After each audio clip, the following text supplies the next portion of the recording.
Hello प्यारे बच्चों, मैं अजय चौरसिया आपका अपने YouTube channel Ajay Chaurasia HLBN पे स्वागत करता हूँ।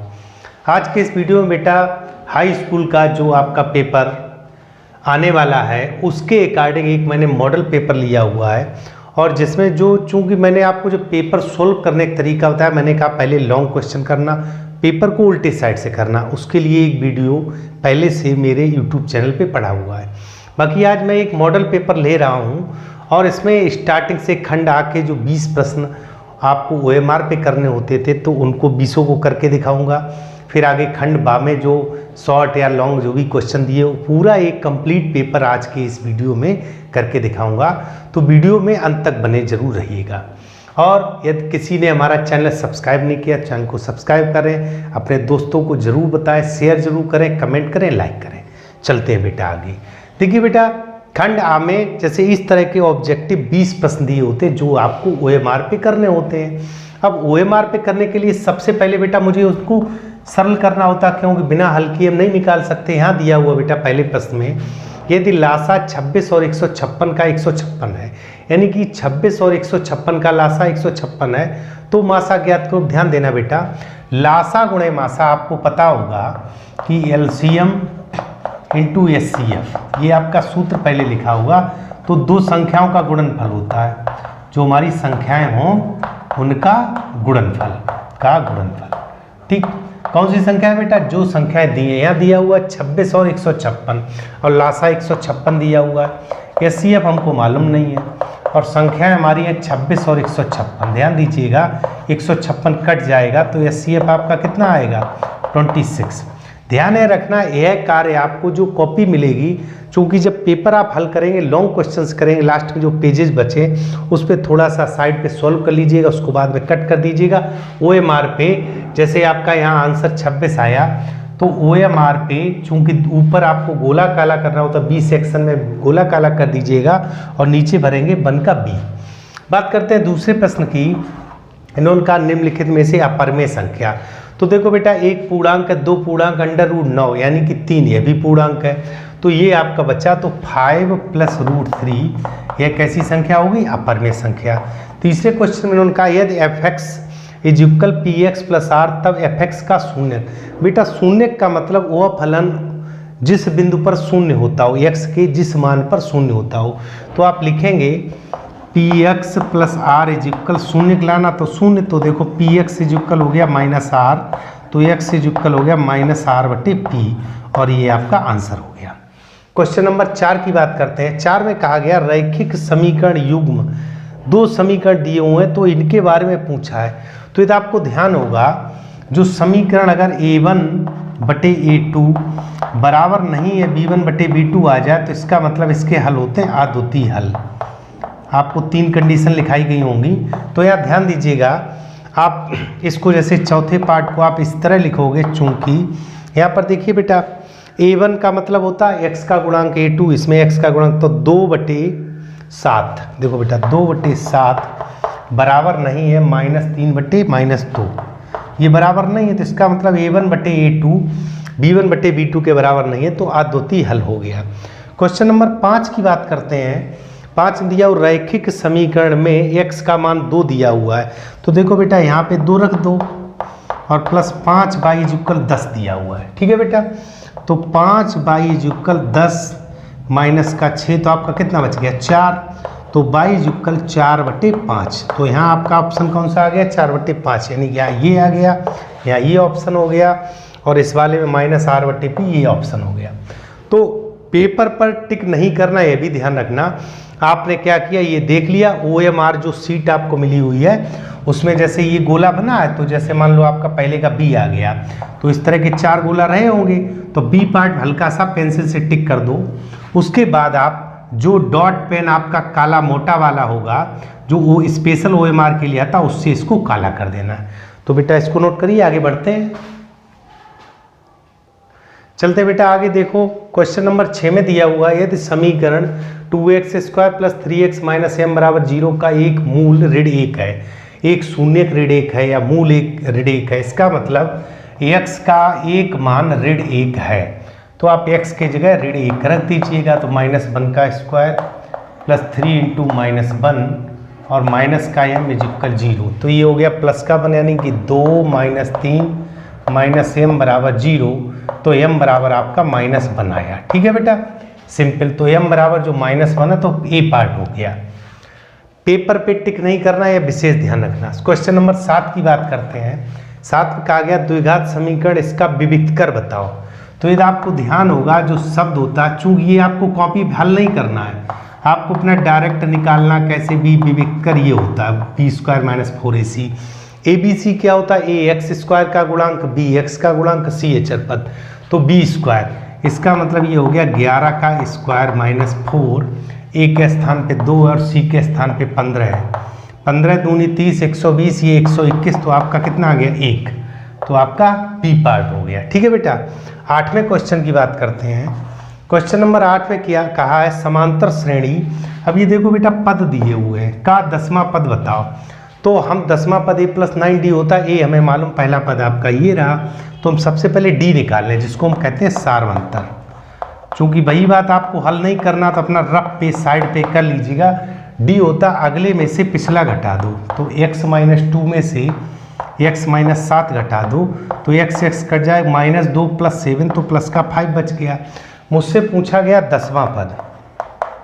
10वां पद होगा a + 9d और a के स्थान पे है आपका x - 7 और प्लस 9d के स्थान पे 5, तो x - 7 और ये हो गया 45। तो आपका बच गया x + 38, जो कि आपका ऑप्शन नंबर बी है। क्लियर। बात करते हैं 9वें क्वेश्चन की। 9वें क्वेश्चन में इन्होंने कहा an का मतलब ये nवां पद दिया हुआ है। मुझसे सारवंतर पूछा है, तो क्या होता है सारवंतर? जैसे मुझे d निकालना है तो अगले में से पिछला घटा दो, a2 - a1। a2 को लिखेंगे तो 5 - 11 × 2 और यहाँ लिखेंगे 5 - 11 × 1। तो देखो 5 से तो 5 कट जाएगा, -22 और माइनस प्लस के 11, तो आंसर आ जाएगा -11। -11 देखो इसमें सी ऑप्शन में है।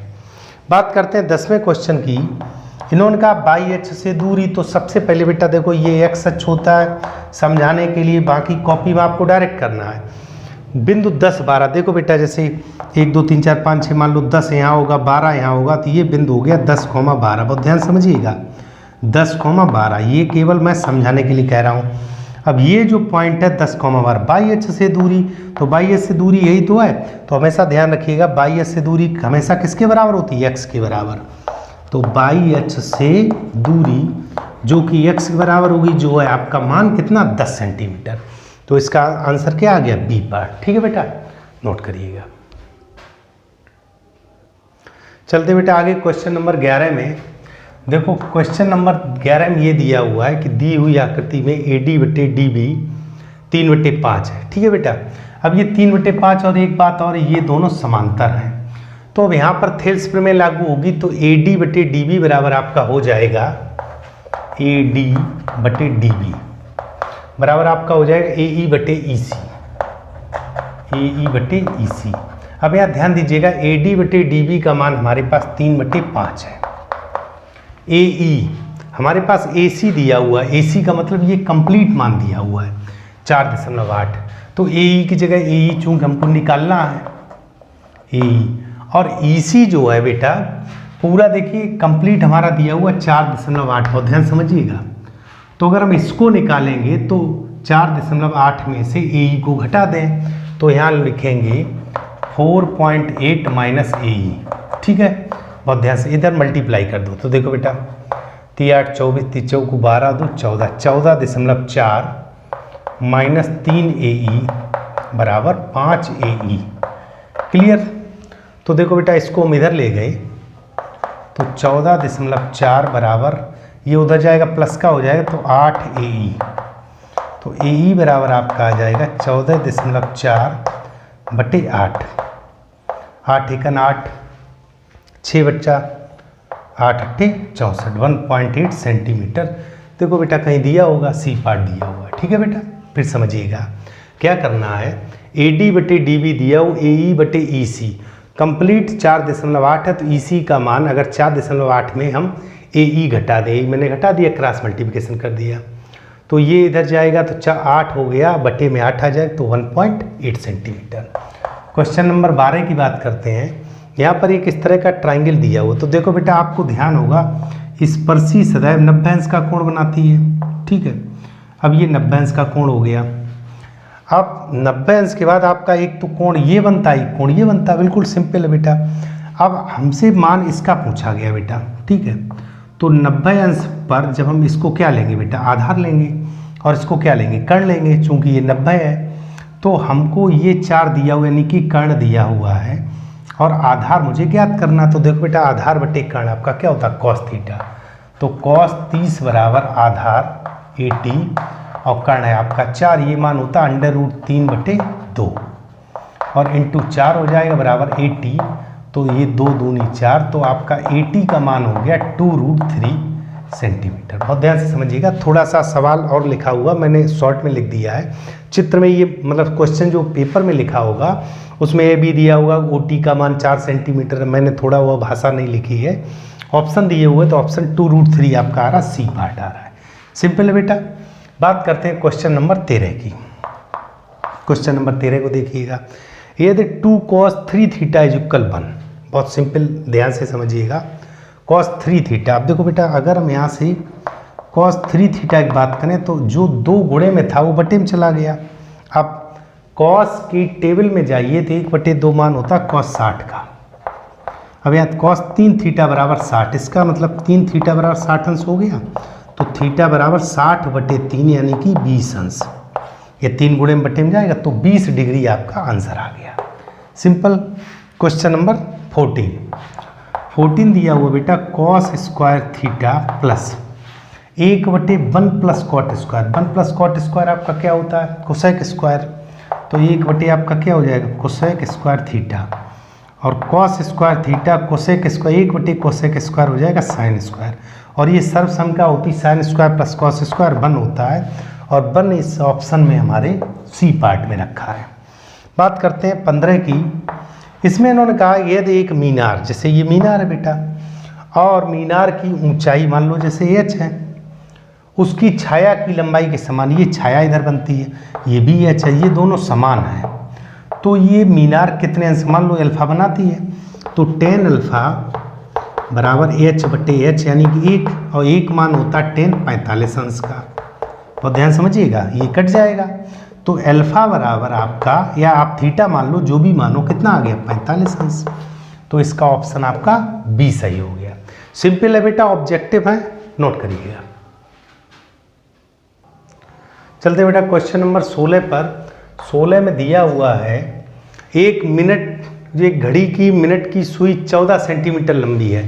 1 मिनट में देखो बेटा, जो घड़ी की सुई जो है वो 1 घंटे में पूरा चक्कर लगाती है, यानी कि 60 मिनट में अंतरित कोण, अंतरित 60 मिनट मतलब 1 घंटा, कितना बनता 360। तो 1 मिनट में कितना बन जाए 360/60, तो यानी कि 6 डिग्री आपका 1 मिनट में कोण बनेगा। सिंपल, ठीक है बेटा, यहाँ तक तो कोई दिक्कत नहीं। देखो बेटा इस तरह जब यहाँ से अगर घंटे मिनट वाली सुई जब चली तो 15 मिनट पे 90 बना, फिर 180 बना, फिर आप 270 बना, फिर 360 बना, तो ये हो गया। अब इन्होंने पूछा ये जो सुई है इस तरह की, जैसे ये मान लो यहाँ पर है, अब उसने 1 मिनट मान लो यहाँ पहुँच गई, तो ये जो क्षेत्रफल घेरा हुआ है ये कैसे बनेगा। तो क्षेत्रफल होता है बेटा πr² θ/360। तो देखो पाई, ये जो सुई दी है वो हमारी कितनी दी है 14 सेंटीमीटर लंबी, ठीक। तो देखो 22/7 गुणे 14 का स्क्वायर और गुणे 6/360, ठीक बेटा, सिंपल। अब देखो इसको थोड़ा सा काट पीट कर लीजिएगा। ये देखो 60 हो गया, यहाँ हम इसको लिखेंगे 22/7 14 गुणे 14 और बटे में 60, थोड़ा काट दीजिएगा। देखो बेटा 7 दूनी 14, ये हो गया 30, ठीक। और काट दो, 2 से काटा तो 11 हो गया, ये हो गया 15, इनका गुणा कर दो।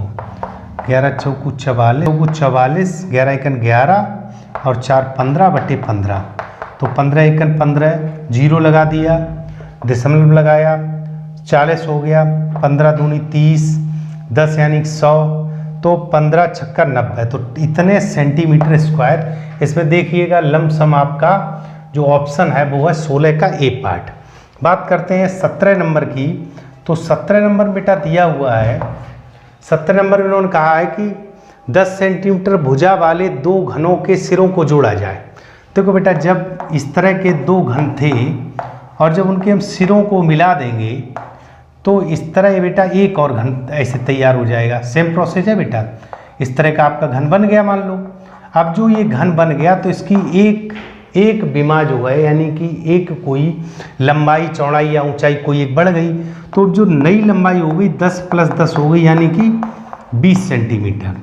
और आपका जो चौड़ाई रहा वो आपका 10 ही रहा, ऊंचाई वो भी आपका 10 रहा। इन्होंने पूछा है उससे जो घन बना है मिलाकर प्राप्त घनाभ। अब चूंकि अब ये बन गया क्या घनाभ, इसका पृष्ठीय क्षेत्रफल। तो पृष्ठीय क्षेत्रफल आपका होता है 2LB। अब आपका ये हो गया तो 20 × 10 LB + BH और प्लस H और L। तो देखो बेटा 200, 100, 300, 200, 500 दूनी 1000, तो 1000 वर्ग सेंटीमीटर। और इस 1000 वर्ग सेंटीमीटर हमारा आंसर आ रहा है बी पार्ट। बात करते हैं अगले क्वेश्चन की। अगले क्वेश्चन बेटा दिया हुआ है 18वें क्वेश्चन में। 18वें में इन्होंने कहा है यदि आंकड़े आरोही क्रम में हों, तो आरोही क्रम में उनकी माध्यिका दी। तो देखो बेटा 1, 2, 3, 4, 5, 6, हमारे पद कितने 6 सम। तो जब सम संख्या होती है तो माध्यिका में आपने ध्यान होगा अगर पदों की संख्या सम हो तो आपका होता है n/2 वे पद का मान, वे पद का मान, और प्लस n/2 + 1 वे पद का मान और बटे 2। तो चूंकि पद हमारे कितने 6, तो 6/2 यानी कि तीसरा पद हो गया, 3वां पद यहाँ चौथा पद और बटे 2। तो 3वां पद आपका कितना बेटा 1, 2, 3 x-2 है, x-2 प्लस चौथा पद है आपका x और बटे 2, और इधर माध्यिका दी है 16। ये आपका क्या दिया, तो 16 बराबर 2x-2 बटे 2, तो 16 दूनी 32, 2x-2 बराबर 32। ध्यान से समझिएगा बेटा, तो ये इधर आ जाएगा तो 2x बराबर हो जाएगा 34 और x बराबर आपका क्या आ जाएगा 17। तो यहाँ देख लीजिएगा बेटा एक कोई विकल्प 17 भी दिया हुआ है। ठीक है बेटा, इसको नोट करिएगा।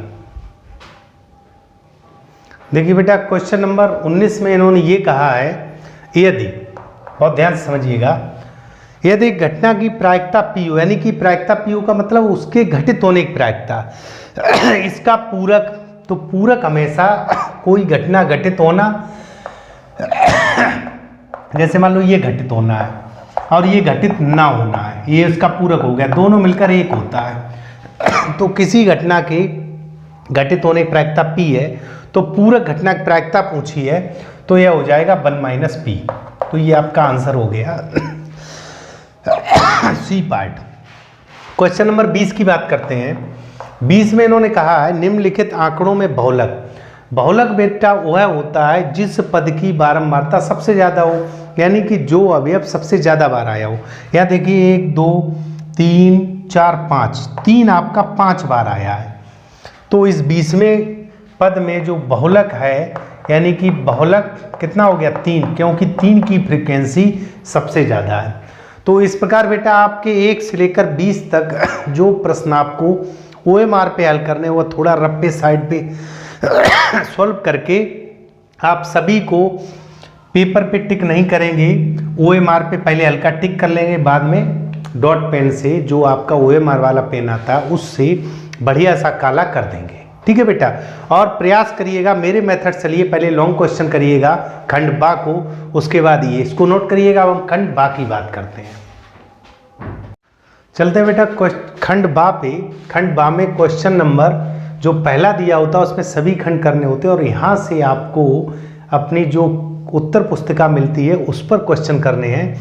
और जैसे मैं यहाँ 1, 2, 3 से करा रहा हूँ खंड बा को, और आप प्रयास करिएगा। मैंने एक पहले आपको वीडियो दिया था, उसमें बताया था लॉन्ग क्वेश्चन सबसे पहले 5वां, फिर चौथा, तीसरा, इस तरह हम करेंगे। बाकी आपकी जैसी इच्छा, मैं यहाँ एक क्रम से बता रहा हूँ। खंड बा में चूँकि 6 प्रश्न दिए होते हैं और 6 के 6 करने होते हैं, प्रत्येक 2 नंबर का होता है। तो इस तरह ये मैंने क्वेश्चन लिख दिए हैं। तो आप देखिए जैसे पहले क्वेश्चन में इन्होंने कहा है द्विघात समीकरण के मूल गुणनखंड विधि से करिए। तो देखो 4x² माइनस, आपको ध्यान होगा जब फैक्टर मेथड लगाते हैं तो बीच वाले पद के स्थान पे एक ब्रैकेट लगा देते हैं, +9 = 0, और जो अंतिम चिन्ह होता है वो यहाँ लगा देते हैं। अब देखो इनका गुणा किया, 9 का 4 में किया तो हो गया 36। 36 के ऐसे गुणनखंड करो कि जुड़कर आपका कितना हो जाए, 12 हो गया। 36 के ऐसे फैक्टर करो, जैसे मैंने जब इसको 2 से काटा तो 18 आ गया, 9 आ गया, 3 आ गया और 3 आ गया। तो देखो ये 6 और ये 6, ठीक है बेटा, ये दोनों मिलकर आपका 3 दूनी 6 हो गया और ये 3 दूनी 6 हो गया। तो 6 और +6 आपका हो जाता है 12। तो देखो ये 12 रहा और ये 12 था, तो कोई फर्क नहीं पड़ा। अब इसको आप क्या करिएगा, 4x² माइनस का 6x माइनस का 6x +9 = 0 कर लीजिएगा। दोनों में से 2x कॉमन ले लो, तो देखो 2x - 3, 2x - 3 माइनस का यहाँ से 3 कॉमन ले लो, तो 3 दूनी 6 और 3 3 9। तो फाइनली आप देख रहे हो ये 2x - 3 दोनों जगह से कॉमन, और यहाँ भी 2x - 3 बच गया, 2 = 0। तो आप लिखोगे 2x - 3 = 0, तो 2x = 3 हो गया, तो x = हो गया 3/2। तो बेटा चूंकि दोनों मान कैसे हैं, इसके मूल दोनों समान होंगे, तो x का जो मान है वह हो गया 3/2। सिंपल है बेटा। खा पार्ट में कहते हैं ये कि सिद्ध करो √7 एक अपरमेय संख्या है। इस तरह के मैंने कई वीडियो भी दिए हैं। तो आप मान लो, माना कि इन्होंने अपरमेय की बात की है, तो आप मान लो माना कि √7 एक परमेय संख्या है। अभी हम परमेय मानेंगे, एक परमेय संख्या है, ठीक है बेटा, परमेय मैंने मान लिया। अब √7 = P/Q मान लो, और यहाँ लिख दो कि जहाँ Q = ≠ 0, दोनों तरफ वर्ग कर दो। क्या करेंगे, वर्ग करने पर तो √7 का वर्ग 7 हो जाएगा, बराबर P²/Q²। बहुत सिंपल, एक Q को इधर ले आओ तो 7Q P²/Q। अब आपको केवल 2 बात लिखनी है, चूंकि 7Q एक पूर्णांक है, 7Q एक पूर्णांक है, और P²/Q एक परमेय संख्या है, परमेय संख्या है। तो दोनों बातों का क्या हो गया, विरोधाभास। उक्त विरोधाभास है, उक्त क्या है, विरोधाभास है, यानी कि दोनों बातें बराबर में बराबर होनी चाहिए। एक पूर्णांक एक परमेय संख्या, अतः √7 एक अपरिमेय संख्या है। तो बिल्कुल सिंपल है बेटा, नोट करिएगा। गा पार्ट की बात करते हैं। गा पार्ट में इन्होंने कहा है यदि 10a + b = 1। देखो बेटा 10a + b = 1, ठीक, और 10a - b दिया हुआ है 1/√3। थोड़ा सा आप टेबल में जाइएगा तो 10 की टेबल में एक मान होता 45 अंश का, तो a + b यहाँ लिख सकते हो, 1 के जगह 10 45, और a - b ये 1/√3 मान होता 10 30 का। तो यहाँ से बेटा जब कंपैरिजन किया तो a + b आपका क्या आ गया, 45 अंश, और a - b आपका वैल्यू 30 आ गया। तो दोनों समीकरणों को हल कर लीजिएगा। इसको समीकरण 1 मान लो, ये समीकरण 2 मान लो, और a - b इसको यहाँ रख दीजिएगा और इनको जोड़ दीजिएगा, ये कट गया, तो 2a बराबर हो गया 75। तो a बराबर देखो बेटा 75/2, 2 3 6, तो 37.5 आया। तो b बराबर समीकरण 1 में रख दो 37.5 + b बराबर 45, तो b बराबर 45 - 37.5, ठीक है बेटा। तो ये 7.5 अंश आ गया।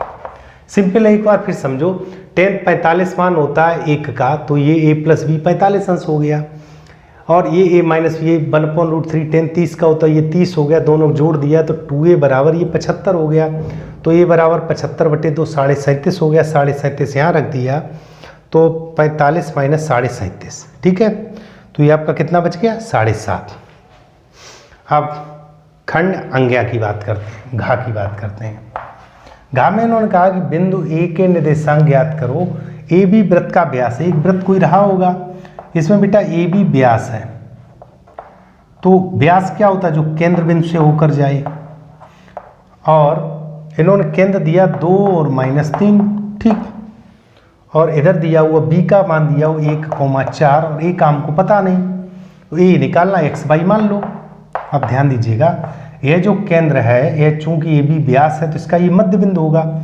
तो 2 बराबर, देखो x बराबर क्या होता है, मध्य बिंदु, x1 + x2/2, तो x + 1/2। और इधर देखो -3 बराबर y + 4/2। सिंपल है बेटा। बीच वाला मध्य बिंदु x1 + x2/2 होता है, तो 2 दूनी 4 बराबर x + 1, तो x बराबर 3 आ गया। उसके बाद यहाँ देखिएगा -3 बराबर y + 4/2, तो ये -6 बराबर y + 4, तो y बराबर हो गया, इधर आएगा -4, तो -10 हो गया।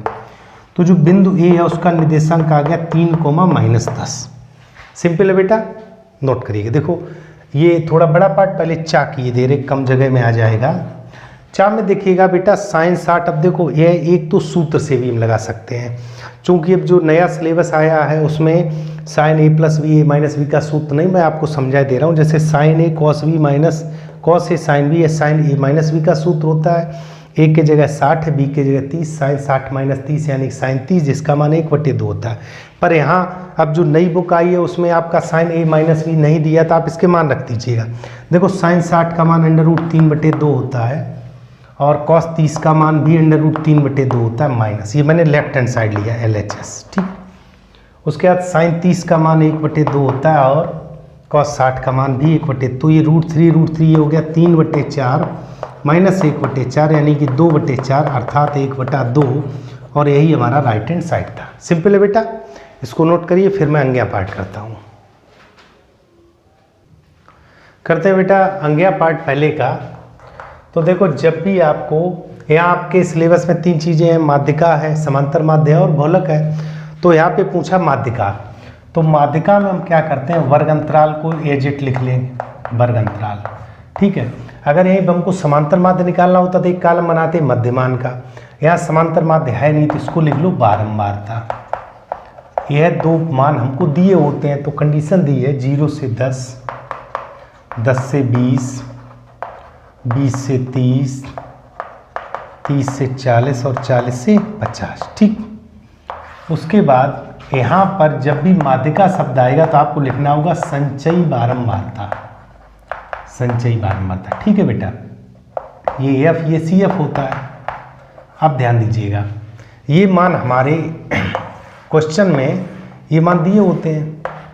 तो देखो 0 से 10 में 8 है, 8 16 36, 8 16 36, फिर है आपका 34 और 6, ठीक। इसको देखो 8, इसको जोड़ा तो हो गया 24, 24 और 36, तो ये हो गया 60, 60 और ये हो गया 94 और 6 100।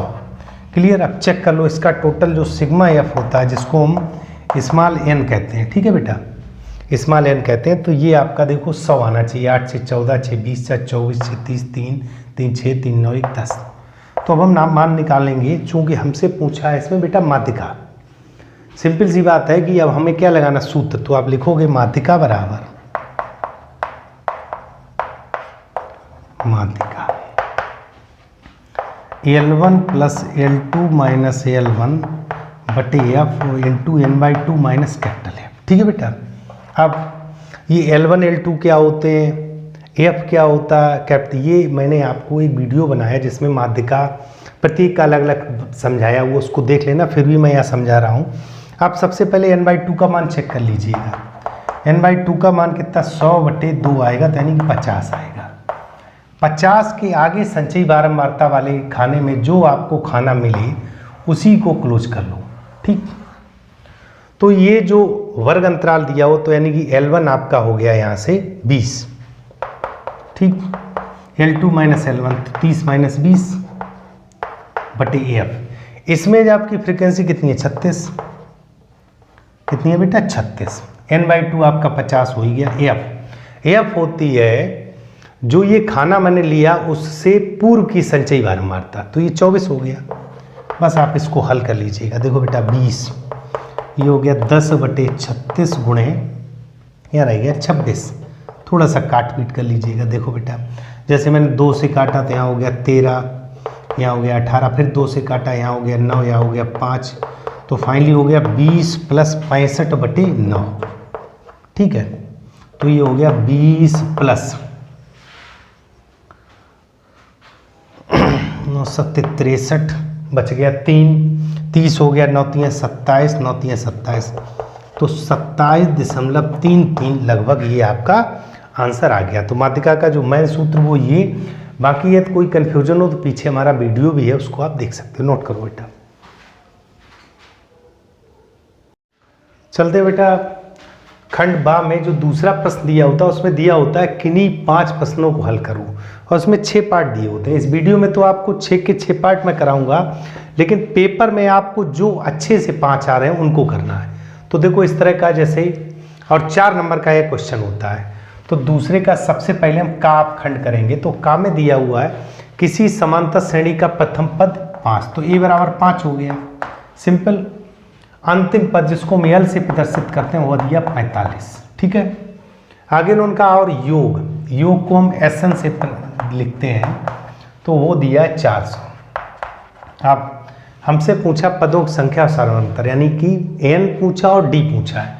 तो सबसे पहले देखो बेटा l बराबर होता है a + n - 1 × d, और SN बराबर होता है n/2 a + l। ठीक बेटा, अब देखो यहाँ से l हमको मालूम है 45, a हमको मालूम है 5। सिंपल सा समझिएगा, 45 = 5, n हमको ज्ञात नहीं और d हमको ज्ञात नहीं। 5 इधर आएगा तो ये 40 रह गया, बराबर n - 1 × d। सिंपल, इसको समीकरण 1 मान लो। यहाँ देखो बेटा SN का मान कितना है 400, n हमको ज्ञात नहीं है, a का मान कितना है 5 और प्लस 45। ठीक है बेटा, 5 + 45 ये हो गया 50। बहुत ध्यान से देखिएगा, 400 × 2 आएगा, बराबर ये हो गया 45 और 5 50 n। देखो 5 8 40, 8 बार काट दिया, 8 दूनी 16, तो n बराबर हमारा 16 आ गया। n बराबर 16 यहाँ रख दो, तो 40 बराबर 16 - 1 × d, तो d बराबर 40/15।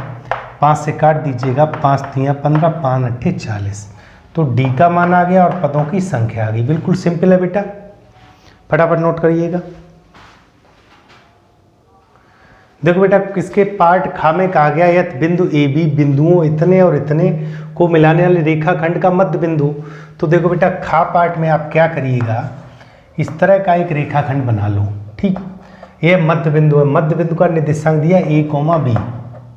ठीक, दाएं बाएं जो बिंदु दिया 10 - 6, ये a का कोऑर्डिनेट है 10 - 6। ठीक है, और b का कोऑर्डिनेट दिया हुआ है बिंदुओं a, मैं जो क्वेश्चन लिखा बिंदुओं a और b है k, 4, ये है k, 4। ठीक है, अब ये मध्य बिंदु, अब देखो बेटा इस क्वेश्चन में मध्य बिंदु दे दिया। ठीक, मान लो जैसे p है, तो मध्य बिंदु का मतलब 1:1 हो गया, तो यानी डायरेक्ट मध्य बिंदु निकाल लेंगे। मैं यह बात इसलिए कह रहा हूँ, हो सकता कोई क्वेश्चन आ जाए और उसमें ये कह दे कि बिंदु ए बी, ये जो a, b है, इन बिंदुओं को 1:2 में विभाजित करता, 2 मतलब कोई एक अनुपात दिया हो, और मध्य बिंदु तो 1:1 हो जाता है। तो यहाँ पर यह बात बताना इसलिए ज़रूरी हो सकता मध्य बिंदु की जगह यह कह दें कि इस अनुपात, इसमें जैसे 1:2 में कह दिया कि है, तो आपको 1:2 यूज करना। मध्य बिंदु तो देखो बेटा a बराबर, मध्य बिंदु क्या होता है, यह बीच वाला पद दाएं बाएं को जोड़ दो, तो 10 + k/2, और b बराबर हो जाएगा -6 + 4/2। सिंपल। देखो बेटा x बराबर होता है x1 + x2/2, y बराबर y1 + y2/2। तो बेटा a बराबर तो आपका निकला है 10 + k/2, और ये आपका बच गया b बराबर -2/2, यानी कि -1। अब इन्होंने यह भी कहा है कि तथा a - 2b बराबर 18, चूँकि a - 2b बराबर 18 हमारे क्वेश्चन में दिया हुआ है। तो अब देखिए बेटा b के स्थान पे -1 रख दो, तो 18, तो ये प्लस का 2 हो गया, तो a बराबर 18 -2, तो ए बराबर आपका कितना आ गया 16। अब मैंने ए निकाल लिया, इन्होंने पूछा के का मान, तो यहाँ से देखो बेटा 16 बराबर 10 प्लस के बटे 2, तो 16 दूनी 32 बराबर 10 प्लस के, तो के बराबर हो जाएगा 32 माइनस 10। फाइनली के का मान कितना आ गया 22। ठीक, और उन्होंने पूछा ए बी यानी कि ए और बी के बीच की दूरी, तो बीच की दूरी का सूत्र लगा दो बेटा, ए बी बराबर अंडर रूट, पहले में से पहला घटा दो, तो 10 माइनस के जगह 22 है का होल वर्ग प्लस दूसरे में से दूसरा घटा दो -6 और -4 का वर्ग। तो ध्यान दीजिएगा 10 में से 22 गया, माइनस का 12 वर्ग हो गया 144 प्लस ये हो गया 10 इसका 100, तो अंडर रूट 244 भी लिख सकते हैं, और चाहो तो फैक्टर करके कुछ बाहर निकाल लो, आंसर सिंपल है बेटा। क्या करना है, मध्य बिंदु ध्यान रखना, यदि कुछ ये कह दें इस अनुपात में, तो अनुपात का अंतः विभाजन का सूत्र लगाएंगे। नोट करो बेटा। देखो बेटा क्वेश्चन नंबर गा पर चलते हैं। तो क्वेश्चन नंबर गा में यहाँ ध्यान दीजिएगा, इन्होंने कहा है कि बी ई बटे एफ ई यानी कि जे एक पूरा टुकड़ा और फिर छोटा टुकड़ा बराबर बी सी पूरा टुकड़ा और छोटा टुकड़ा ई सी, इन दोनों का अनुपात बराबर निकालना। तो सबसे पहले त्रिभुज बात करते हैं बी ए ई की, त्रिभुज बी ए ई में। देखो बेटा त्रिभुज बी ए ई में बहुत ध्यान समझिएगा, ये पहले से हमको दिया हुआ है। बी ए ई की बात करें तो देखो डी ई, ये डी एफ जो भुजा ए ई के पैरेलल है, ये भुजा इसके पैरेलल है, समांतर है। तो यहाँ से अगर हम अनुपात निकालें बेटा, जैसे हमको लाना पूरा बी, तो इधर बड़ा अनुपात ले ले बी ए बटे डी बी। देखो बेटा थेल्स प्रमेय से, यहाँ लिख दो थेल्स प्रमेय से, थेल्स प्रमेय से क्योंकि वो अनुपात जो ये रेखा है कैसी समांतर, तो मुझे बी ई और एफ ई लाना, तो देखो बड़ा टुकड़ा और छोटा टुकड़ा, तो इधर भी जो बड़ा टुकड़ा ले लें तो आप लिखोगे बी ए बटे छोटा टुकड़ा आपका कौन सा डी ए बराबर इधर हो जाएगा बी ई बटे एफ ई, बी ई बटे एफ ई। बिल्कुल सिंपल है समीकरण नंबर 1। अब हम त्रिभुज लेंगे बी सी ए में, त्रिभुज बी सी ए में यहाँ ध्यान देना एक बात, थेल्स प्रमेय ये भी लिख दें कि डी एफ जो है वो पैरेलल है आपका ए ई के, तब ये नियम लग गया। और यहाँ भी वही थेल्स प्रमेय से डी ई जो है वो पैरेलल है ए सी के। तो देखो डी ई ये वाली भुजा मैं 2 टिक किए दे रहा हूँ, ये इसके पैरेलल है। तो यहाँ भी देखो बेटा त्रिभुज तो वही है, तो देखो बेटा बड़ा टुकड़ा यानी कि बी ए बटे डी ए, बी ए बटे डी ए बराबर बड़ा बटे छोटा। देखो बड़ा टुकड़ा आपका क्या है बी सी और बटे ई सी, बी सी बटे ई सी समीकरण 2 आप लिख दो समीकरण 1 व 2 से, 1 व 2 से। तो देखो ये साइड बराबर है आपकी, तो राइट साइड भी बराबर हो जाएगी। तो बी ई बटे एफ ई बराबर बी सी बटे ई सी, और संभवतः यही मुझे सिद्ध करना था, बी ई बटे एफ ई बराबर बी सी बटे ई सी। ठीक है बेटा नोट कर लीजिए। देखो घा पार्ट को भी छोटा सा है, यहीं लगाई दे रहा हूँ। घा पार्ट को देखिएगा, यहाँ इन्होंने बेटा इस तरह ये कोण दिया हुआ 60, चूँकि क्वेश्चन लिखा होगा तो उसमें भाषा लिखी होगी कि ये आर पी क्यू या पी इस तरह दे दिया हो, ये 60 अंश दिया है, ये इसकी स्पर्शी है। मैं थोड़ा सा डायरेक्ट बता दे रहा हूँ, जब बेटा स्पर्शी है तो ये कंप्लीट कोण 90 अंश का होगा, और ये दिया है 60 तो ये 30 बचा, और जो आपकी ये जीवा होती, जीवा केंद्र पर ये दोनों बराबर कोण अंतरित करती, तो 30 ये हो गया, ये भी 30 हो गया, और तीनों कोणों का योग 180 अंश होता। मुझसे पूछा गया पी ओ आर, तो कोण पी ओ आर बराबर 180 माइनस 30 प्लस 30, क्योंकि ये दोनों देखो ये वाला पूरा 90 तो इतना 60 निकाल दो, 30 ये टुकड़ा अगर 30 है तो ये भी टुकड़ा 30 होगा, तो 180 माइनस 60, तो फाइनली 120 अंश ही हमारा कोण का मान आ गया। सिंपल बेटा। अब बात कर लेते हैं अंग्या पार्ट की भी, यहीं पर अंग्या पार्ट में आप LHS ले लो। इन्होंने cosec theta minus cot theta का स्क्वायर दिया और कॉस में पूछा है, तो आप क्या करो LHS ले लिया, कॉसिक को लिख सकते हो 1 बटे साइन थीटा, और कॉट को लिख सकते हो कॉस थीटा बटे साइन थीटा चूंकि इसका होल स्क्वायर, एलसीएम आया तो ये हो गया साइन थीटा और ये हो गया 1 माइनस कॉस थीटा इसका होल स्क्वायर। ठीक है बेटा, तो ऊपर हो गया 1 माइनस कॉस थीटा का होल स्क्वायर और नीचे हो गया sine square theta. Sine square theta को आप लिख सकते हो 1 माइनस कॉस स्क्वायर थीटा। ठीक है, अब थोड़ा सा इधर किए दे रहे नीचे कहीं कट हो जाए, तो 1 माइनस कॉस थीटा का होल स्क्वायर और हर में वर्गांतर लगा दो तो 1 प्लस कॉस थीटा और 1 माइनस कॉस थीटा, तो 1 माइनस कॉस थीटा एक कट जाएगा, आपका आंसर आ गया 1 माइनस कॉस थीटा बटे 1 प्लस कॉस थीटा और यही राइट हैंड साइड थी। सिंपल है बेटा, कुछ नहीं करना, बस एक एक पॉइंट्स को धीमे धीमे समझना है। अब हम करते हैं आगे चापार्ट, नोट करिएगा इसको। तो बेटा चापार्ट में एक समीकरण दिया हुआ है और ये कहा x प्लस 15 बटे x बराबर 8। तो x बटे में x का दोनों ओर मल्टीप्लाई कर दो, तो यहाँ एक्स स्क्वायर, यहाँ 15, यहाँ 8x हो गया। तो एक्स स्क्वायर 8x को इधर लाई माइनस 8x प्लस 15 बराबर 0। फिर देखो बेटा बीच वाले टुकड़े को तोड़ते हैं और अंतिम चिन्ह जो होता है, यहाँ प्लस है तो प्लस लगा दो।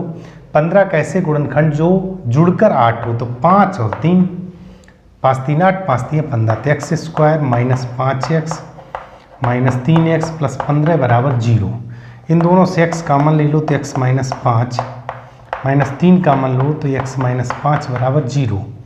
तो x माइनस 5 और x माइनस 3 बराबर 0। आप लिखोगे यदि x माइनस 5 बराबर 0 तो x बराबर आपका 5 आ जाएगा।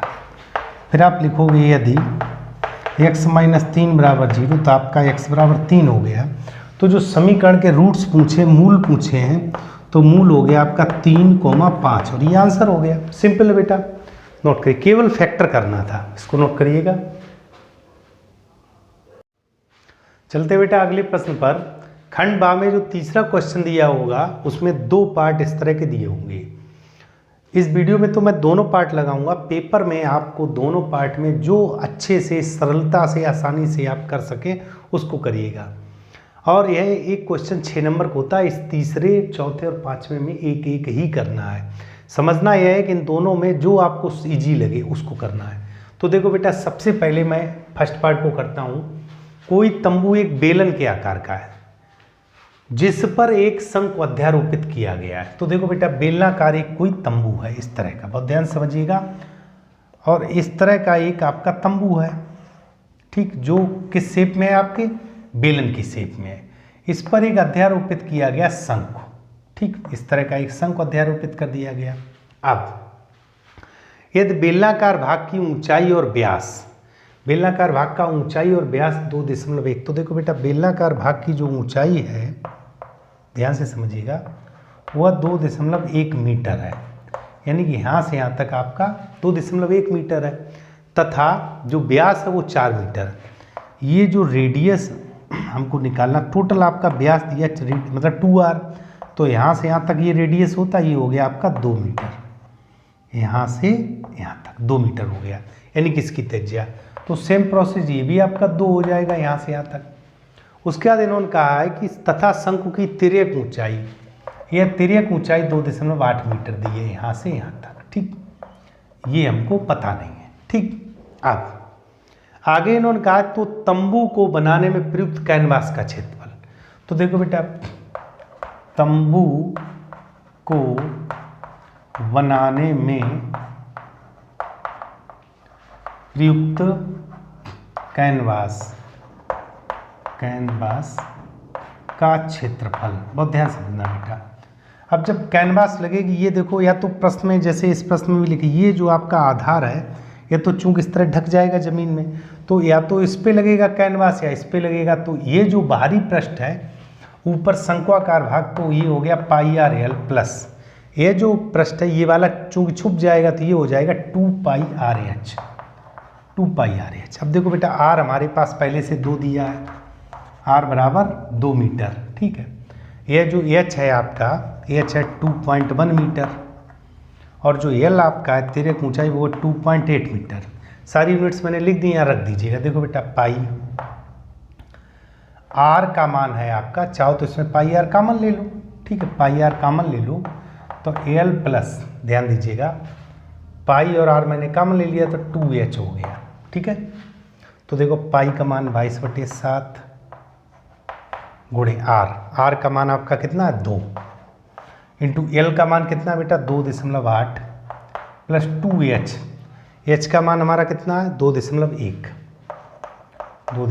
अब देखो बेटा 22/7 गुणे 2, यहाँ देखो 21 दूनी 42, 4.25 ये हो गया 7 और 7 से 7 कट गया तो 22 दूनी 44 वर्ग मीटर ये आपका कैनवास का क्षेत्रफल निकल आया, ठीक। साथ में उन्होंने पूछा है तो तंबू बनाने प्रयुक्त कैनवास का क्षेत्रफल ज्ञात करो, 44 वर्ग मीटर हो गया। साथ ही ₹500 प्रति वर्ग मीटर की दर से प्रयुक्त कैनवास की लागत। अब आप लिखोगे कैनवास की लागत, अब लागत चूंकि 1 वर्ग मीटर का खर्चा है 500 रुपया तो 44 वर्ग मीटर का हो जाएगा 44 गुणे 500, तो 2 0 5 को 20 और 2 22, तो 22,000 रुपये उसकी लागत आ गई। अब आप देख रहे हैं क्वेश्चन कितना छोटा और 6 नंबर का है, तो इसीलिए मैं कहता हूँ पहले हमेशा लॉन्ग क्वेश्चन उत्तर पुस्तिका पर करें, ठीक है बेटा, नोट करिएगा। इसी का बेटा सेकंड पार्ट देखते हैं। यहाँ देखिएगा एक खिलौना त्रिज्या दिया हुआ 3.5 सेंटीमीटर वाले एक शंकु के आकार का है जो उसी त्रिज्या अर्धगोले पर अध्यारोपित है और खिलौने एक संपूर्ण, देखो बेटा एक अर्धगोला रहा होगा इस तरह का, ठीक है, इस तरह का एक अर्धगोला रहा होगा और इस पर एक शंख जो है अध्यारोपित है, तो शंख मान लो इस तरह का रहा होगा, ठीक। इसकी जो त्रिज्या दी वो 3.5, चूंकि दोनों की त्रिज्या समान है तो 3.5 यहाँ से यहाँ तक यह आपकी त्रिज्या होगी, बहुत ध्यान से समझिएगा। उसके बाद ध्यान दीजिएगा चूंकि ये अर्धगोला है तो यहाँ से यहाँ तक ये भी डिस्टेंस आपकी 3.5 हो गई, ठीक। संपूर्ण ऊंचाई दी है 15.5, देखो बेटा 15.5 सेंटीमीटर ये यहाँ से यहाँ तक की माप और 3.5 ये है, तो जो शंक्वाकार भाग की ये जो ऊंचाई है यहाँ से यहाँ तक 15.5 में 3.5 घटा दो तो ये कितना रह गया 12 सेंटीमीटर, इधर लिखे दे रहे 12 सेंटीमीटर, ठीक है। ये यहाँ से यहाँ तक, यानी कि जो शंक्वाकार भाग है उसकी ऊंचाई मुझे कितनी मिल गई, तो ऐसे लिख लो शंकु की ऊंचाई, शंकु की ऊंचाई बराबर 15.5 में 3.5 घटा दिया तो 12 सेंटीमीटर, ठीक। और त्रिज्या चूंकि दोनों की वही रहेगी r 3.5 सेंटीमीटर, ठीक। मुझसे पूछा गया है खिलौने की संपूर्ण, तो खिलौने का पृष्ठीय क्षेत्रफल यानी कि संपूर्ण पृष्ठ पूछा गया। अब देखो बेटा संपूर्ण पृष्ठ या पृष्ठीय क्षेत्रफल, आप ध्यान दीजिएगा कि ये जो शेप है, दो शेप मिलकर बनी, एक अर्धगोला और एक शंकु, लेकिन इसका ये जो गोली पृष्ठ होता है ये दोनों मिलकर ढक गया तो उसको तो लिखना नहीं, तो ये जो खुला पृष्ठ ये और ये दोनों को लिखना, तो मुझे सबसे पहले एल की आवश्यकता पड़ेगी, तिर्यक ऊंचाई। एल बराबर होता √h² प्लस r² और h का मान है 12 के स्क्वायर हो गया 144, r का मान है 3.5 तो ये हो गया 12.25, सिंपल। तो देखो इसको मैंने जब 4 2 6 156.25, ठीक। इसका वर्गमूल करिएगा तो 12 और 13 का गुणा कितना हो जाएगा 12 13 दूनी 26, 13 का 13 2 15, तो ये हो जाएगा 12.5 सेंटीमीटर, ठीक है। बाकी वर्गमूल आप ले सकते हो, एल निकाल लिया। तो ये जो खिलौना है इसका पृष्ठीय क्षेत्रफल, तो आप लिखोगे खिलौने का पृष्ठीय क्षेत्रफल। अब ध्यान दीजिएगा चूंकि यह गोली पार्ट ढक गया है तो ऊपर वाला क्या होगा πr_l और प्लस नीचे वाला हो जाएगा 2πr²। वैसे इसका होता है जब संपूर्ण पृष्ठ निकाले 3πr, पर ये πr² ऊपर वाला नीचे वाला ये ढक गया है तो इसका ये रहेगा, इसमें से आप कॉमन ले लो πr, तो आपका बचेगा al प्लस 2r, मान रख दीजिएगा पाई 22/7 गुणे r 3.5 इंटू एल का मान है 12.5 और प्लस 2r, r का मतलब 3.5। ठीक, यहाँ देखो 7 × 35 कर दिया 0.5, 22 × 5 110, तो ये 11 हो गया 11.0 गुणे, ये देखिए बेटा 7 तो 19.5 गुणा कर दो बेटा, 55 हासिल लगा 5, 11 × 99 5 104 के 4 हासिल लगे 10, 11 × 11 और 10 21, तो इतने वर्ग सेंटीमीटर। यह आपका ज्ञात हो गया खिलौने का संपूर्ण पृष्ठ कह लो या पृष्ठीय क्षेत्रफल, नोट करिएगा। चलते बेटा क्वेश्चन नंबर 4 पर। यह भी आपको 2 क्वेश्चन दिए होंगे और पेपर में आपको एक ही हल करना है, ये 6 नंबर का होगा। तो मैं यहाँ दोनों करता हूँ। पहले पार्ट में भूमि के एक बिंदु से, भूमि का बेटा जैसे कोई यहाँ बिंदु है, इस बिंदु से 20 मीटर ऊंचे भवन के शिखर, देखो 20 मीटर ऊंचा, ये कोई भवन मान लो 20 मीटर ऊंचा, 20 मीटर ऊंचा ये भवन है, इसके शिखर पर लगी एक संचार मीनार, यहाँ पर एक संचार मीनार लगी है। ठीक है बेटा, ये आपकी यहाँ से यहाँ तक क्या हो गई संचार मीनार, ये 20 मीटर भवन।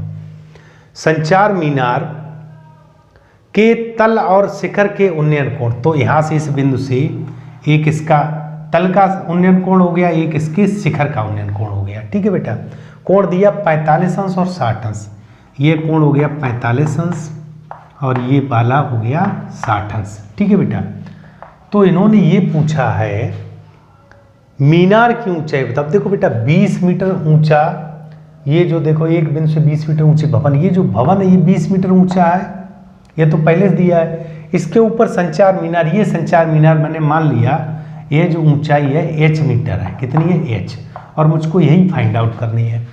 ये आप x मान लो, अब आप इसको नाम दे दो a b और c, यहाँ दे दो, यहाँ d दे दो। ठीक है बेटा, दोनों त्रिभुज निकालो। सबसे पहले त्रिभुज ABC में, त्रिभुज ABC में, तो ABC में आप लगाओगे tan थीटा यानी tan 45 बराबर 20/x, और tan 45 मान 1 होता है, तो 1 का इधर मल्टीप्लाई करेंगे तो x बराबर आपका कितना आ गया 20 मीटर आ गया, सिंपल। ठीक बेटा, अब हम लगाएंगे ABD में, त्रिभुज ABD में, ABD में बात करें तो इधर हम कोण लिखेंगे tan 60, और यहाँ बेटा ये हो गया h + 20 और बटे x, देखो ये √3 होता है, x का मान 20 तो इधर 20 गुणे में आ जाएगा बराबर h + 20, और मुझे मान केवल किसका निकालना है h का, चूंकि इन्होंने क्या मीनार की ऊंचाई, मीनार ये आपकी है इतनी। ठीक है बेटा, जिसकी माप हमने क्या मानी h, तो h का मान, तो h को इधर रखिएगा, h बराबर 20 √3 माइनस 20, ये 20 इधर आ जाएगा, 20 कामन ले लो, √3 - 1 मीटर, यह आपकी मीनार की ऊंचाई हो गई। तो आप इसको लिख सकते हो मीनार की ऊंचाई। देखिए बेटा लॉन्ग क्वेश्चन है और बहुत ज़्यादा बीच जगह नहीं घेर रहा है, आधे पेज में आसानी से बहुत अच्छा साफ सुंदर लिखेंगे, चित्र बनाएंगे, एक पेज में आसानी से 6 नंबर का क्वेश्चन हो गया। इसीलिए मैं बार बार कहता हूँ क्वेश्चन पेपर को लॉन्ग क्वेश्चन से अपनी उत्तर पुस्तिका पर करें। ठीक है बेटा, नोट करिएगा। फिर सेकेंड पार्ट करते हैं। देखो बेटा इसका सेकेंड पार्ट दिया वो 500 मीटर ऊंचाई पर एक नदी, तो नदी देखो बेटा इस तरह होगी, बहुत ध्यान समझिए, नदी ये जमीन में होगी, इससे 5 थोड़ा सा लाइन टेढ़ी होगी, यहाँ से देखो नदी ये इस तरह होगी, इससे 500 मीटर की ऊंचाई पर यह डिस्टेंस कितना दिया है 500 मीटर। ठीक है, 500 मीटर की ऊंचाई पर ऊपर उड़ रहे एक हवाई जहाज, यहाँ पे बेटा एक कोई हवाई जहाज उड़ रहा होगा। ठीक है, उड़ रहे हवाई जहाज के 2 किनारों पर स्थित सम्मुख बिंदुओं के अवनमन कोण 35। अब देखो बेटा अवनमन कोण जब बनेगा तो ऊपर से बनेगा, तो यहाँ से एक यह कोण बन रहा है और एक यह बन रहा है, ध्यान से समझिएगा। ठीक है बेटा, अब ये ज़्यादा जो एक बन रहा है 45, एक बन रहा है 30, तो ये 45 हो गया और ये आपका 30 हो गया। ठीक है बेटा, अब इन्होंने ये कहा ये 2 बिंदु, जैसे मैंने इसका नाम मान लिया A और B, यहाँ पर C मान लिया, और ये जो हवाई जहाज यहाँ पे D मान लिया। आप नदी के बीच यानी मुझसे ये दूरी पूछी, तो आप क्या करिएगा, इधर की दूरी x मान लो, इधर की दूरी y मान लो, और मुझे टोटल x + y ज्ञात करना है, ये तुमको ज्ञात करना है x + y। तो आप सबसे पहले त्रिभुज ACD में, त्रिभुज ACD में ध्यान यह रखना है कि आप दोनों पार्टों में जो क्वेश्चन इजी हो वही सॉल्व करिए। यहाँ मैं दोनों कर रहा हूँ तो देखो बेटा 500, चूँकि ये 500 दिया बटे x, ये मान 1 होता है तो x बराबर 500 आ गया। क्लियर। अब उधर आप लिखेंगे BCD में, त्रिभुज BCD में, इसमें आप लिखोगे 33 बराबर 500 और बटे बाई। ठीक है बेटा। तो यहाँ देखो यह मान 1/√3 होता है इंटू बाई बराबर 500, तो फाइनली बाई बराबर हो गया 500/√3। तो आप लिखोगे नदी की चौड़ाई, नदी की चौड़ाई जिसको मैंने माना x + y, तो x हमारा 500 निकला है और बाई का मान है 500√3। तो फाइनली 500 कॉमन ले लो तो 1 + √3 मीटर, किस में दिया हुआ हमारी माप, मीटर में, तो मीटर कर दीजिएगा। ये हमारा आंसर हो गया। सिंपल है बेटा, नोट करो। चलते हैं बेटा, हमारा जो मॉडल पेपर है उसका अंतिम क्वेश्चन जो पेपर आएगा वो इसी तरह आएगा। तो अंतिम क्वेश्चन 5वां होता है जिसमें भी 2 पार्ट दिए होते हैं। तो मैंने कहा जब उत्तर पुस्तिका करना 1 से 20 तक जो खंड आ में दिए होते हैं वो दिए होते हैं ऑब्जेक्टिव, उनको आप सरल करेंगे, लेकिन ये सारे काम प्रयास करना कि बाद में करना। आप क्वेश्चन यहाँ से स्टार्ट करना खंड बा डाल के, आंसर नंबर 5 का पहला दूसरा जो आपका ये आ रहा है तो इसको लिख दीजिएगा, नहीं तो अथवा करके लिख दीजिएगा। ये सारी बातें एक वीडियो में मैंने पहले बता रखी हैं। अब देखो ये क्वेश्चन इस तरह दिया हो तो इन दोनों में आपको जो लगे, जैसे ये छोटा लग रहा है, मुझे लग रहा है इजी है। इसमें सिंपल पूछा कल्पित माध्य वाला, कल्पित माध्य से माध्य निकाल दो, इसकी तुलना में ये छोटा क्वेश्चन है। तो आप पेपर में ये दोनों इस जैसे आ जाएं तो पहले तो ये मानो ये एक मॉडल पेपर है। जो पेपर आएगा तो एक पार्ट में दोनों एक ही जैसे सवाल, जैसे यहाँ पे इन्होंने संख्या पद्धति का दे दिया दोनों सवाल, तो दोनों सवाल एक ही टर्म के नहीं होंगे। ये चूँकि मॉडल है, एक तरीका आपको बताया गया, उसमें ऐसे एक क्वेश्चन इसका दे दिया तो एक क्वेश्चन ट्रिग्नोमेट्रिक दे दिया, तो इस तरह क्वेश्चनों का डिवाइडेशन होता है। बाकी आपको तैयारी अपनी कंप्लीट रखनी है। देखो बेटा, हम सबसे पहले पहला पार्ट कर रहे हैं। यहाँ पर दिया हुआ वर्ग अंतराल, एक एक पॉइंट को ध्यान से समझिएगा। वर्ग अंतराल, ठीक है। वर्ग अंतराल आपका है 0 से 20। चलो देखो बेटा, 0 से 20, 20 से 40, 40 से 60, 60 से 80, 80 से 100 और 100 से 120। ठीक है। मैंने कहा जब भी माध्य की बात हो तो आपको यहाँ मध्यमान जरूर निकालना है। क्या निकालना बेटा? मध्यमान। चूंकि इस प्रश्न में माध्य की बात हो रही है। ये देखो, ये जो लिखा 6 × 1, इसका मतलब एक क्वेश्चन करना 6 अंक का आएगा। ठीक है बेटा। यहाँ माध्य पहले से दे रखा है 62.8, तो मध्यमान निकालिएगा। ये हो जाएगा 10। ये देखो बेटा, जोड़ के आधा कर दो, 4 2 6, तो ये हो गया 30। अब दोनों में देख लो कितना अंतर, 20-20 का अंतर है, तो यहाँ 50 आ जाएगा, यहाँ 70 आ जाएगा, यहाँ 90 आ जाएगा, यहाँ 110 आ जाएगा। चेक कर लो, 100 और 120, 220 का आधा 110। ये मध्यमान, इसको हम x से डिनोट करते हैं। फिर आपको लिखना है बेटा क्या? बारंबारता। क्या लिखना है? बारंबारता, जिसको हम स्मॉल f से प्रदर्शित करते हैं। तो बारंबारता हमारे क्वेश्चन में दी है 5, फिर दिया हुआ f1, फिर 10, फिर दिया हुआ f2, उसके बाद 7 8 50। 7 एक कोई छूटे या क्या? नहीं, वो योग दिया 7 और 8। ठीक, इसका जो योग दिया हुआ, योग मतलब होता है इसका टोटल, f का टोटल सिग्मा। ये हमारे सवाल में 50 दिया हुआ है, बहुत ध्यान से समझिएगा बेटा। अब जब भी हम माध्य निकालते हैं तो यहाँ x × f निकालते हैं, तो xf कर लीजिएगा। 10 का 5 किया 50, ये हो जाएगा 30f1। चूँकि यहाँ अज्ञात राशि है, ये हो गया 500। इसका किया, ये हो गया 70f2। सिंपल है बेटा। ये हो गया 630। ठीक है बेटा। ये 11 × 8 88, 880। जब हम सिग्मा xf निकालेंगे तो ये आएगा, देखो बेटा, ये आपका एक हो गया 30f1 प्लस 70f2, 70f2। ठीक है बेटा। प्लस में अब ये आंकिक मान जोड़ दो, देखो 0 0 0, 8 3 11 और 5 16, 1 8 1 9 6 15 5 20। ये आपका आ गया इतना सिग्मा xf। बहुत ध्यान समझिएगा। और यहाँ इसका योग 50 है, तो एक हमारा ये हो गया। दूसरा एक समीकरण यहाँ से बनेगा, इनको जोड़ लो बेटा। तो देखो 8 और 7 15 और 5 20 की 0, हाथ से लगा 2 और 1 3, तो 30 प्लस F1 प्लस F2, ये आपका 50 होगा। फिर समझिएगा बेटा, ये टोटल 50, 8 7 15 10 25 और 5 30, 30 प्लस F1 प्लस F2 बराबर 50। तो यहाँ से बेटा F1 प्लस F2 एक हमको समीकरण मिल गया, 50 माइनस 30 यानी कि 20, समीकरण एक हो गया। यहाँ सिग्मा एक्सएफ बेटा क्या होता है, देखो सिग्मा एक्सएफ हमारा आ गया 30 F1 प्लस 70 F2 और प्लस 20 60 बराबर सिग्मा एक्सएफ का मान ये आ गया। देखो हम सिंपल सा लिख दें समांतर माध्य बराबर, यहीं पे एक लाइन लिख दें, समांतर माध्य हमारे सवाल में दिया हुआ है 65.8, ठीक है बेटा। तो आप लिखोगे, ये तो सिग्मा एक्सएफ आ गया, आप लिखोगे समांतर माध्य बराबर सिग्मा एक्सएफ बटे सिग्मा एफ।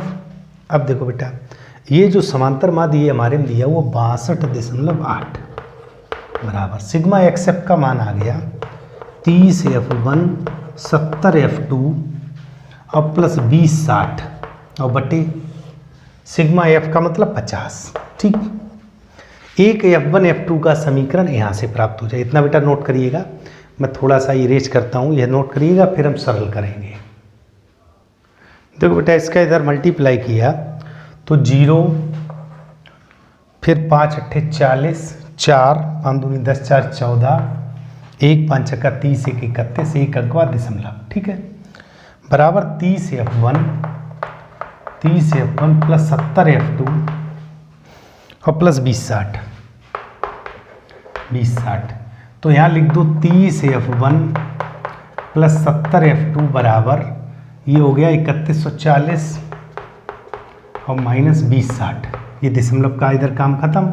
तो यहाँ से हो गया आपका बराबर में आपका ये रह जाएगा 0, 14 में से 6 गया 8 बचा, ठीक है बेटा, यहाँ 0 और यहाँ 1, 1080 रह गया। 10 का भाग दे दो तो 3 F1 प्लस 7 F2 बराबर 108, ये समीकरण 2 हो गया। यहाँ पर समीकरण 1 में आप जैसे F2 बराबर करना, तो इसमें दोनों ओर 7 का गुणा कर लो, ठीक है बेटा। समीकरण भाषा लिख लेना अपनी, समीकरण 1 में 7 का गुणा करने पर तो आपका हो जाएगा 7 F1 प्लस 7 F2 बराबर 7 का गुणा किया तो 140, ठीक है बेटा। घटाने पर, क्या करने पर, घटाने पर, माइनस माइनस माइनस ये कट गया, माइनस का 4 F1 बराबर, मैं देखो बेटा 40 60 तो माइनस 32, तो 4 8 32, तो F1 बराबर कितना आ गया 8।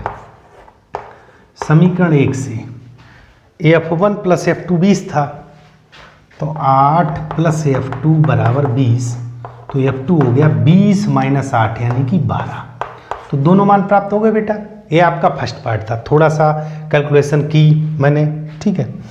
ये आपने सिग्मा x1 को fx1 को निकाल लिया, ठीक है। समांतर माध्य ये सूत्र होता है सिग्मा एक्सएफ बटे सिग्मा एफ। सिग्मा एक्सएफ आपका ये आ गया, सिग्मा एफ आपका ये रखा है, और इसका टोटल भी 50 अधिक समीकरण यहाँ से एक यहाँ से आसानी से आप कर सकते हो। इसको नोट कर लो, मैं सेकेंड पार्ट भी करता हूँ। देखो बेटा, क्वेश्चन जो 5वें का अथवा था, पीछे नीचे मैंने लिख रखा था, रिरेज किया तो ऊपर लिख दिया। अब इस तरह का हमको माध्य निकालना, तो सबसे पहले बेटा काम क्या है, वर्ग अंतराल को लिखना, वर्ग अंतराल, ठीक है बेटा। और वर्ग अंतराल जब भी माध्य निकालते हैं तो मुझे मध्यमान जरूर लिखना पड़ता है, मध्यमान जिसको मैंने आपसे कहा कि x मानते हैं। तो वर्ग अंतराल है आपका 0 से 10, 10 से 20, 20 से 30, 30 से 40, 40 से 50, ठीक है बेटा। अब मध्यमान ये हो गया 5, ये हो गया 15, ये हो गया 25, 35 और 45। मध्यमान कैसे निकालते हैं, दोनों जोड़ के आधा कर दो, दोनों देखो, ये 10 का आधा 5, ये 30 का आधा 15, 50 का आधा, ठीक है। बाकी ये कोई डाउट हो तो बेटा सांख्यिकी का कंप्लीट चैप्टर मैंने आपको वीडियो में दिया हुआ है, आप उसमें देख सकते हो, ठीक है बेटा। अब यहाँ लिखेंगे बारंबारता, बारंबारता इसको स्मॉल एफ से प्रदर्शित करते हैं। तो बारंबारता दी 7, 10, 15, 7 10 15 8 10, ठीक है। उसके बाद अब यहाँ पर हम क्या लिखते हैं, एक शब्द लिखते हैं डी, और डी लिखते हैं तो एक हमको ए लिखना पड़ता, तो आप लिख लीजिएगा माना कि कल्पित माध्य, इसको हम स्मॉल ए से कल्पित माध्य कैसे मानते हैं, जो मध्यमान वाले खाने में कोई एक मान मान लो। देखो बेटा, प्रायः हम बीच का मान मानते हैं, लेकिन आप चाहो तो 5 मान लो, चाहे 45 मतलब कोई सा एक मान ले लो, लेकिन प्रयास हम करें कि मध्यमान वाली सारणी में बीच वाला कोई एक मान हमेशा कल्पित माध्य माने। जो कहा गया कल्पित माध्य, तो जैसे मैंने 25 मान लिया तो ये बराबर 25 हो गया, ठीक है बेटा। यहाँ आपको विचलन लिखना होता है, विचलन इसको डी कहते हैं, डी होता है x माइनस ए, बहुत ध्यान से समझिएगा बेटा, डी आपका क्या होता है x माइनस ए, ठीक। अब x आपका ये ए, तो देखो 5 में से जब 25 गया तो -20 बचा, 15 में से 25 गया -10 बचा, और 25 में से 25 तो 0, यहाँ 10 और यहाँ 20, सिंपल। अब अगर हम विचलन ना निकालते तो हम डायरेक्ट fx करते, यहाँ पर करना होता है f into D, F into D, तो मल्टीप्लाई कर दो, देखो बेटा 7 दूनी 14, माइनस का 140 हो गया, इधर देखो ये हो गया माइनस का 100, ये हो गया आपका 0, ये हो गया 80, और ये हो गया 200। यहाँ पर टोटल बेटा जिस तरह हम सिग्मा एफ निकालते थे यहाँ भी निकाल लो, देखो बेटा 7 5 12 8 20, 2 1 3 1 4 1 5, ये आपका सिग्मा एफ 50 आ गया। उसमें सिग्मा एफ एक्स निकालते थे, इसमें सिग्मा एफ डी निकालते हैं, तो डी में देखो बेटा ये 280 प्लस का हो गया, और ये माइनस का हो गया 240, यानी माइनस वाले आपस में जोड़ लो, प्लस वाले आपस में जोड़ लो, तो ये आपके मिलकर कितना हो गया, प्लस वाला हो गया, देखो बेटा ये 280 हो गया, और ये हो गया 240 माइनस वाला, ठीक है। तो 280 माइनस 240, तो प्लस का आपका 40 बच गया। अब आप लिखोगे माध्य, जिसको हम एक्स बार से डिनोट करते हैं, ये होता जब कल्पित माध्य से निकालते हैं, यानी विचलन विधि ए प्लस सिग्मा एफ डी बटे सिग्मा एफ दिया हुआ है इस क्वेश्चन में 25, चूंकि मैंने कल्पित माध्य 25 माना था, सिग्मा एफ डी का मान मैंने निकाल लिया 40, सिग्मा एफ का मान है आपका 50, ये हो गया आपका 25 प्लस 40, ठीक है बेटा, तो बिल्कुल सिंपल हो गया, तो इसका आंसर आ गया हमारा 25.8, ठीक। तो डियर स्टूडेंट थोड़ा सा एक बार चेक कर लीजिएगा इसको, जैसे देखो 5 15 25 35 45, ये आपका हो गया 7 7 5 12 8 20, 2 1 3 1 4 1 5। जब मैंने इसको मल्टीप्लाई किया, यहाँ x माइनस ए, 5 में से 25 गया -20, 15 में से 25 गया -10, 0 10 और ये 20, मल्टीप्लाई किया एफ टी, तो देखिए 7 में 14 140, ये हो गया -100, ये 0, ये 80 हो गया, ये 200 हो गया, प्लस वाला हो गया 280, माइनस वाला हो गया 140, 1 1 2 240, तो 280 माइनस 240 आपका बच गया केवल 40, और ए मैंने माना हुआ था 25, तो मैंने मान लगाया 25.8 आया। अब स्टूडेंट्स जो सबसे महत्वपूर्ण बात है वो ये है कि आपको क्या करना है कि जैसे पेपर आपने सॉल्व कर लिया, मैंने आपको जो पीछे वीडियो में तरीका बताया उसमें मैंने यह बताया कि आप प्रयास करिएगा, क्वेश्चन को उल्टे साइड्स करिएगा। जैसे हमारा अंतिम क्वेश्चन के अथवा वाला है, तो पहले 5वां प्रश्न, फिर चौथा, फिर तीसरा, दूसरा और पहला। उत्तर पुस्तिका में केवल आपको 5 प्रश्न जो खंड बा में दिए वो करने हैं। उसके बाद बात आती है जो खंड आ, जो हमको OMR पे करना होता है, तो उस पूरे OMR के पैटर्न को आप जैसे ही उत्तर पुस्तिका में यह पेपर आप समाप्त करेंगे, उसके बाद OMR को आप निकालेंगे। OMR में जैसे मान लो आपने पहले को उसके आपका यहाँ पे खत्म हो गया पेपर, अब अगले पन्ने पर आपको यहाँ पर OMR जो आप डायरेक्ट कर सकते डायरेक्ट करिएगा, और हल करने वाला यहाँ से हल करिएगा। हल करने के बाद उसको इस तरह कट कर दीजिएगा। अब जैसे मान लो पहले का सपोज को ABCD आपका ए पार्ट आया, तो प्रश्न पेपर पर नहीं टिक करना है, आपको इस पर टिक कर लेना OMR सीट पर कि पहले का ये, दूसरे मान लो बी है, इस पर टिक कर लीजिएगा। उसके बाद जो बॉल पेन आपका OMR वाला आता है उससे आप इनको डार्क करिएगा, ठीक है बेटा। तो डियर स्टूडेंट्स, मैं ये उम्मीद करता हूँ कि आपको ये मेरी सारी बातें समझ में आई होगी और आज के इस वीडियो में मैंने आज आपको एक दूसरा मॉडल दिया, इससे पहले और एक मॉडल दे चुके हैं। आप इन मॉडल को ये मत मानिए कि प्रश्न ऐसा है पर इस तरीके का 100% आएगा, तो ये देखिएगा। दूसरा किसी भी टॉपिक में प्रॉब्लम होती है तो प्ले स्टोर पर जाइएगा, मेरे सभी वीडियो आपको मेरे चैनल पर मिल जाएंगे, तो उनको देखिएगा और इस वीडियो को सभी लोग अपने दोस्तों को शेयर जरूर करिएगा। मिलते हैं अगले मॉडल पेपर पर, तब तक के लिए बाय।